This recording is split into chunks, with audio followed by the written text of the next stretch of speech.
Всем бодрый привет с телепросторов Республики Коми. Это студия 11, и ближайшие полчаса мы будем работать во благо вашего хорошего настроения. Начнем мы этот выпуск с интересной и очень милой новости. В зоопарке Сан-Диего на свет появился жеребенок лошади Прижвальского. Для зоомира это событие стало огромной радостью, ведь животных этой породы на свете не больше 2000. До 1996 года прижвальские лошадки даже считались вымершими. Еще больше позитивных сюжетов вас ждет впереди, и вот лишь некоторые темы, о которых расскажем прямо сейчас. Просто и со смыслом. Какой предстала Республика Коми на плакатах молодых художников Севера? Волшебные ленты. Все о смысле и пользе тейпирования. Рыбалка, сплавы по реке и кулинарные шедевры. О чем еще поведал Северину Арпа новый герой программы «Детали со вкусом». Свой собственный язык, творческое наследие, традиции и ни на что не похожий образ мышления. Все вместе это сливается в понятие «культура».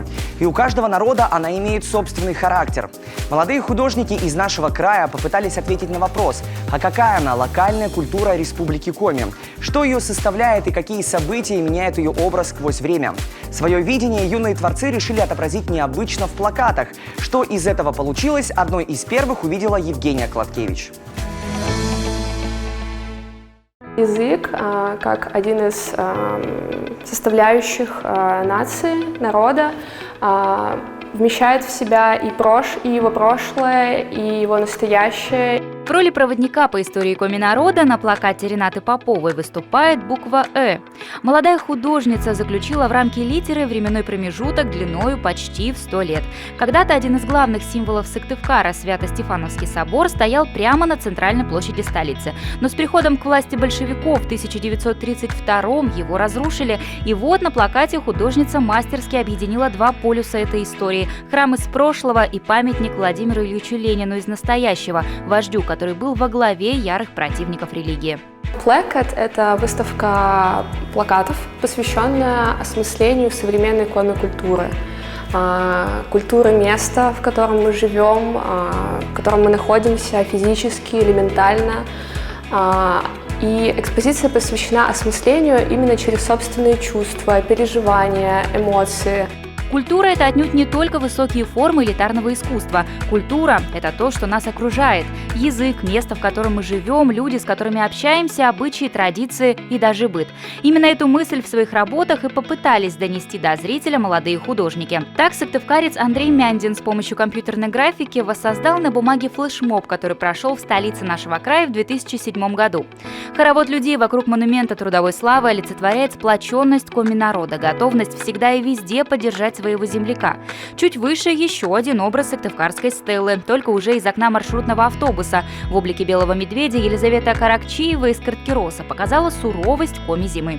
Ну а надписи по законам плакатного жанра дополнили мысли автора. На холодную погоду нет смысла сердиться, ведь она всегда будет с нами, поэтому нужно просто теплее одеваться. У меня была работа подумать о том, как идет трансформация языка, как он трансформировался язык. То есть я взял за основу таблицу Сивцева, которая применяется при проверке зрения. И там нижний ряд это идет коми-пасы, потом идет азбука Анбура, которую Стефан Пермский дал коми-народу.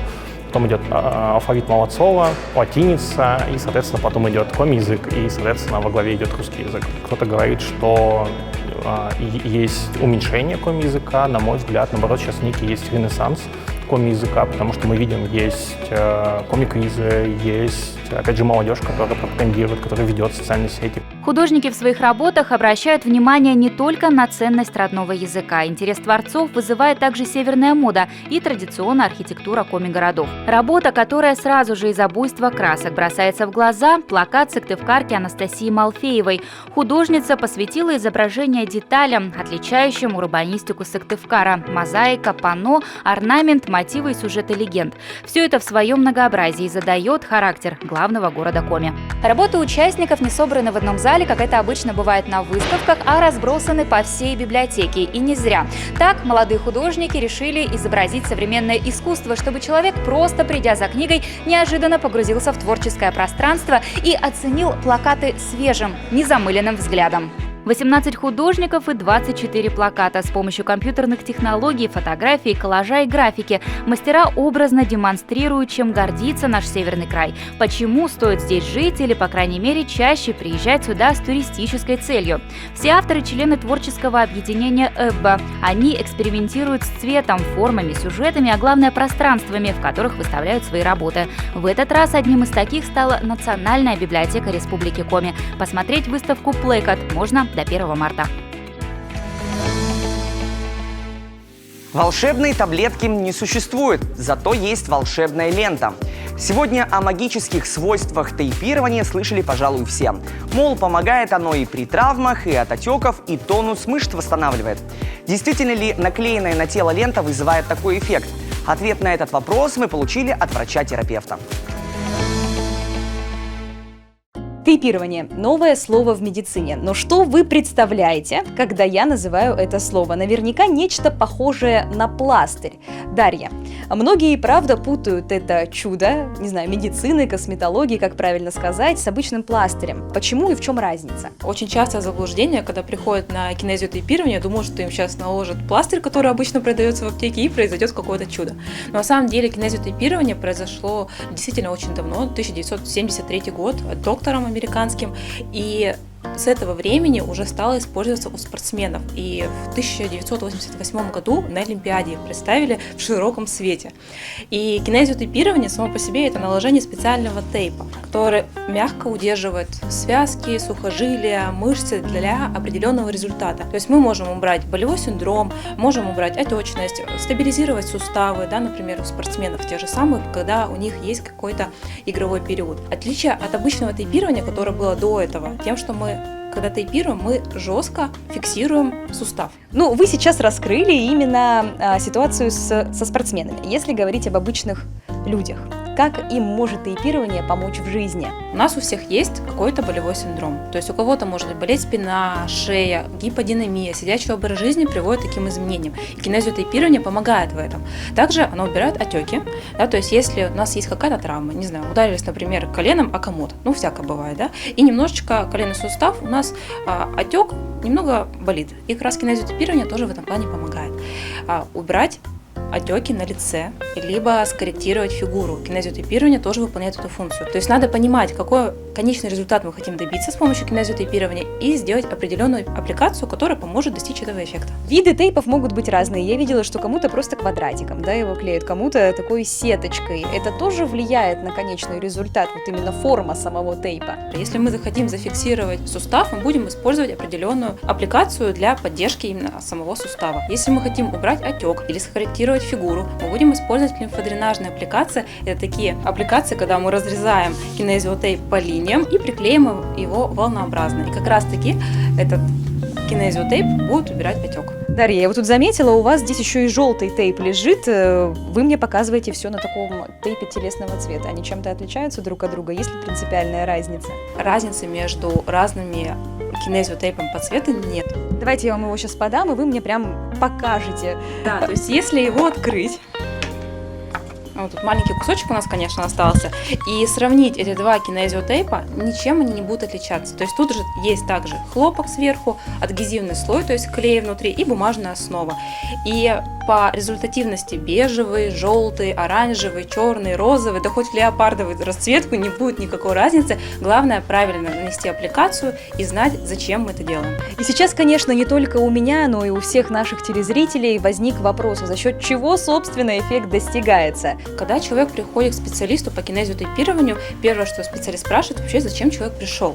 Да, то есть у кого-то есть разные как раз таки запросы: болевой синдром, убрать отеки, поработать с морщинами и так далее. Дальше, если это, например, болевой синдром, делается мышечное тестирование для того, чтобы понять, какие мышцы видоизмененные, да, в нашем теле.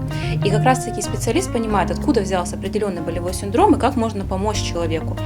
Берет кинезиотейп, без разницы какого цвета, делает специальные аппликации, которые могут подойти именно этому человеку, наклеиваются с разным натяжением, да, и после этого человек уходит на 5-6 дней. И в течение этого времени результат от кинезиотейпа будет только радовать этого человека, потому что после первого сеанса уже виден результат. А в домашних условиях можно ли добиться такого же результата, то есть, там, условно, посмотреть видео на YouTube или где-нибудь на других ресурсах? Но на самом деле нужно понимать, в каком состоянии вы сейчас находитесь. Если это что-то новое для вас, какое-то острое состояние, да, или то, что вы раньше никогда не сталкивались, лучше обратиться всегда к специалисту. И он уже подскажет, может ли какие-то аппликации делать дома. Если это какая-то стандартная ситуация, например, вы хотите убрать отечность лица, тогда есть такие стандартные аппликации по лимфодренажному кинезиотейпированию на шею, которые, в принципе, можно сделать дома. Но еще раз хочу заметить и прям остановиться на этом, если у вас что-то случилось, особенно со здоровьем, всегда лучше сначала обратиться к специалисту, и только после этого он уже может сказать, можно ли это делать дома или нет. Ну и в любом случае, я думаю, что это не панацея. Да, конечно, всегда и во всем нужен комплексный подход, надо об этом не забывать. Спасибо вам большое за информацию, Дарья. Всегда рада помочь. Приготовить вкуснейшие рулетики с грибами, а заодно узнать, где в Республике Коми находятся самые красивые места для рыбалки и сплава по речке. Сочетание, казалось бы, совершенно разных тем отлично вписалось в рамки очередного выпуска программы «Детали со вкусом». Еще сильнее вас наверняка удивит тот факт, что беседовать с ее ведущим Северином Арпа о природе и кулинарных изысках будет главный внештатный детско-подростковый нарколог Республики Коми Андрей Никитин. Подробнее о новом выпуске вкусного телепроекта прямо сейчас. Андрей Никитин, как и многие мужчины, научился готовить в студенческие годы, хотя уже в детстве удивлял маму супом с колбасой и луком. С тех пор значительно продвинулся в кулинарном деле. Нынешние рулетики тому подтверждение. Впрочем, говорит Андрей Никитин, превзойти бабушку ему вряд ли получится. Она пекла изумительные шанги. Особенно, когда зимой в деревенской избе просыпаешься и уже пахнет свежими шанишками картофельными. А еще у нас, кстати, я сам с Коми-Пермяцкого автономного округа, с города Кудымкара. О! И у нас там делают такие замечательные пироги с пистиков. Я слышал что-то про это. Это надо не слышать, это надо вот поехать туда Я, кажется, знаю, где будет следующая запись. и попробовать. Пистики – это полевой хвощ, который собирают весной, первые нежные ростки. Из пистиков готовят супы, каши, омлеты, запеканки, оладьи, драники и, конечно, пироги. А мы вновь возвращаемся на кухню кулинарной студии «Киви». За непринужденной беседой работа продвигается легко и быстро. Разговор заходит о школьных друзьях. Каждый год они приезжают к Андрею Никитину в гости, чтобы увидеть уголки нетронутой природы Коми. Самый дальний у нас был заезд. Мы сплавлялись по Саби до Лабытнанги. Мы Ничего себе, переезжали прям туда прилично. до станции Харп, и с Харпа до Лабытнанги мы сплавлялись. Изумительно, конечно, было. Ну, а так, Вымь прошли раза 3, наверное, по ней вот так сплавились. Мы прошли Мизень в 2 этапа. Мы сплавлялись по Лемве, Винте.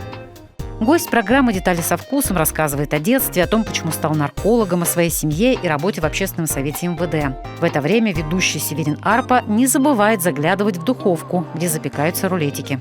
Рулетики не развалились у нас, значит, есть шанс, что внутри тоже все хорошо Пропеклось. пропеклось.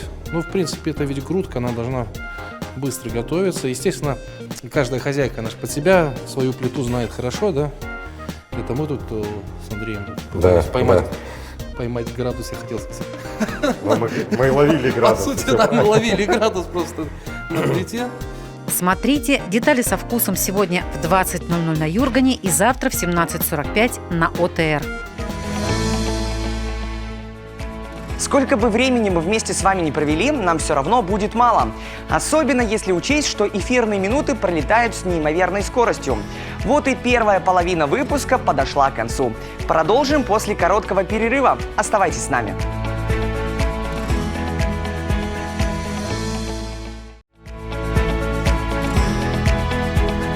Студия 11 вернулась на ваши экраны. Мы стартуем на пути второй части программы. И вот о чем поведаем вам. Неотложная помощь для мамочек. Кто такая социальная няня и как воспользоваться ее помощью? Движение первых. Какая она движущая сила молодежного движения в Коми? Эмоциональное выгорание. Как не позволить ему овладеть вами?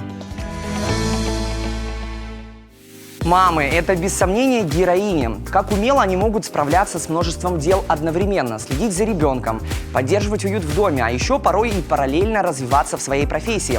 В помощь нашим многозадачным женщинам в Республике Коми существует специальная услуга – социальная няня. Это специальный работник, который может взять на себя кратковременную заботу о детях. Подробнее о том, кому доступна такая помощь и как ею воспользоваться, узнала Евгения Кладкевич. Наталья, скажите, пожалуйста, для начала, какие же семьи чаще всего нуждаются в услугах няни? Ну, услугой няни может воспользоваться любая семья, но поскольку наша организация специализируется именно на оказании помощи семьям, воспитывающих детей с инвалидностью, то мы предоставляем няню такой категории семей. Расскажите тогда подробнее, чем конкретно занимается социальная няня, какую помощь она мамочкам и папам оказывает. Помощь очень большую. Наши няни выходят в семью, они могут и погулять с ребенком, могут привести на занятия. У нас сейчас уже, поскольку есть помещение, то наши няни и так работают, то есть они приходят, ребенка сажают на коляску, да, и привозят сюда. Потом также специалист поработает, забирают и отвозят уже к родителям. Большая, очень тяжелая на них, конечно, ноша лежит, потому что няня, она и должна и суметь покормить ребенка, и погулять, и поиграть. То есть это же такая работа очень сложная. Ну и дома няня тоже занимается с детками, да? Как долго она может проводить с ними время? Ну, обычно где-то на 2-3 часа приглашают, ну максимум там. Это если родители не успевают, да? Ну да, если надо куда-то выйти, если надо по делам сбегать, потому что, например, ребенка с ДЦП ты не везде по городу прокатишь, да, на коляске у нас, чтобы куда-то добраться. А так человек посидит, а ты сбегаешь туда-сюда в больницу. Няни, которые работают с детками с особенностями здоровья, они должны иметь какую-то специальную квалификацию. Все няни, которые с нами сотрудничают, они благодаря поддержке ВАРДИ, да, Республики Коми и Юлии Михайловны Белусовой, они прошли специальный курс, да, специальную подготовку в рамках там, небольшого курса по работе социальной няни. Вот, то есть получили там необходимые знания. Но, конечно, очень много еще в практике. И мы не просто там человека отправляем в семью, мы готовимся, изучаем там, да, эту ситуацию конкретно, какая именно нужна помощь, какие особенности ребенка. То есть там большая такая работа идет. Как воспользоваться услугами? Просто позвонить вам? Ну да, мы абсолютно открыты, просто в группе ВКонтакте обычно родители пишут. Если есть возможность, мы всегда идем навстречу. Конечно, хотелось бы, чтобы это не было вот резко так, вот нам завтра. То есть все равно нужно время, чтобы изучить ситуацию, потому что все-таки это непростые бывают случаи, надо подготовиться. Сколько нянь всего у вас есть, работающих? Так, сейчас у нас работает постоянно 4. 4 человека помогают, да, выходят. Нередко случается так, что няня, она очень понравилась и маме, и папе, и в особенности ребенку. И вот родители хотят, чтобы она занималась с их ребенком постоянно. Возможно ли это? Ну, у нас так и получается, что определенные специалисты закрепляются за семьями. То есть у нас, мы не можем часто менять специалиста, да, то есть если он регулярно выходит в эту семью, он уже знает особенности ребенка, знает конкретно, что можно применить, какие конкретные игры, как гулять, как реагировать на те или иные ситуации. Наверняка многих родителей очень интересует вопрос, как работа няни контролируется. Если они, например, куда-то уходят и вызывают няню, чтобы та посидела с ребенком во время их отсутствия, как можно проверить, качественные ли она услуги оказывает? Когда няни работают у нас на группах здесь, у нас, конечно, видеонаблюдение установлено, и все, у нас все просматривается, это все контролируется очень четко. Когда няня выходит на дом, то в основном это уже на таком доверии все строится, что по ребенку сразу видно, что насколько он ее ждет, насколько ему комфортно. Ну и в целом, я так понимаю, детки остаются довольными. Да, это самый главный показатель. Если ребенок доволен, если он радуется, когда человек приходит, провожает его, встречает. Видно по фотографиям, которые няни потом предоставляют, что действительно они заняты, они в работе. Наталья, спасибо большое вам за беседу. Хочется пожелать удачи в развитии этого дела и надеемся, что у вас будет все получаться. Спасибо вам. В Ухте открылось первое в городе отделение российского движения детей и молодежи «Движение первых». Оно объединяет юных активистов в разных сферах и помогает им реализовывать способности и заниматься общественно полезной деятельностью. С первыми из «Движения первых» пообщалась Алена Ладыгина. Торжественное посвящение перед сверстниками, учителями, вручение сертификатов и даже клятва. Новоиспеченные участники ухтинского отделения «Движения первых» заметно волнуются. Перед лицом своих товарищей торжественно клянемся быть с Россией, уважать и любить историю, чтить традиции и делать все возможное для процветания нашей Родины. Быть человеком, любить себя и уважать других. Инициативу вступить в это движение девочки проявили сами. Все началось с победы во всероссийском конкурсе «Большая перемена» шестиклассницы из школы номер 20 Дарьи Витошкиной. Минувшей осенью она стала единственной от Ухты участницей первого съезда «Движения первых», который проходил в Москве. Даша и рассказала ребятам о тех возможностях, которые получают участники организации. Главная миссия делегатов первого съезда Российского движения детей и молодежи была внести в массы, рассказать ребятам о этом движении. Я устраивала классные часы, рассказывала ребятам о движении первых и собрала инициативную группу. С ней мы обратились к нашему куратору и уже в дальнейшем создавали первичное отделение. Движение первых – это та молодежная среда, в которой интересно, весело и безопасно. История организации берет начало с апреля 2022 года, когда на заседании наблюдательного совета платформы «Россия – страна возможностей» Диана Красовская обратилась к президенту России Владимиру Путину с предложением о создании движения, объединяющего детей России. Именно с этого момента и начинается история движения первых. Это похоже на пионерскую организацию, отмечают педагоги, которые застали те времена. Есть очень важные моменты, которые перекликаются и в той, и в другой детской организации. Прежде всего, они направлены на то, чтобы ребенок смог самореализоваться. И самое главное, что мы сегодня говорим о тех ценностях, которые посредством участия детей в различных мероприятиях будут формироваться. Нам сегодня, конечно же, этого не хватает. У движения первых в школе номер 20 уже есть свой педагог-куратор. Она помогает ребятам реализовывать все их идеи и подсказывает верное направление. Молодой педагог Елизавета Кульминская в прошлом вожатая. Уже нашла общий язык с инициативными школьницами. Под руководством молодой наставницы ребята уже записали видеоролик ко дню снятия блокады Ленинграда. Впереди большие планы и масса идей.